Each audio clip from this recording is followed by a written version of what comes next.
রণক্ষেত্রে পরিণত হয়েছে মধ্যপ্রাচ্যের আকাশ। রোববার সৌদি আরবের রাজধানী রিয়াদ লক্ষ্য করে ড্রোন হামলা চালায় ইরান।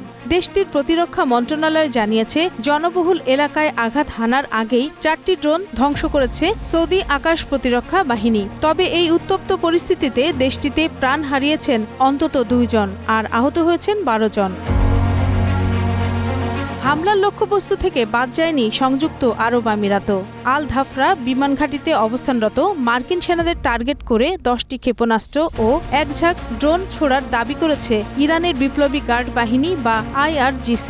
ওয়াশিংটনকে কড়া বার্তা দিয়েই এই হামলা বলে মনে করছেন বিশ্লেষকরা।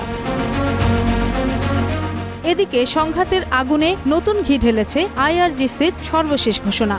ফরাসি সংবাদ সংস্থা AFP জানিয়েছে, ইসরায়েলি প্রধানমন্ত্রী বেনিয়ামিন নেতানিয়াহুকে খুঁজে বের করে হত্যার প্রকাশ্য অঙ্গীকার করেছে ইরান। নেতানিয়াহুকে সরাসরি টার্গেট হিসেবে ঘোষণা দিয়ে যুদ্ধের তীব্রতা কয়েক গুণ বাড়িয়ে দিয়েছে তেহরান।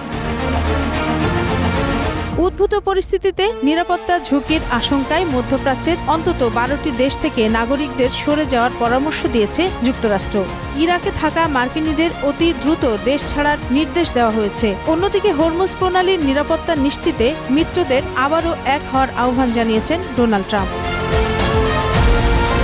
মধ্যপ্রাচ্যের এই আগুনের আঁচ লেগেছে বাংলাদেশেও।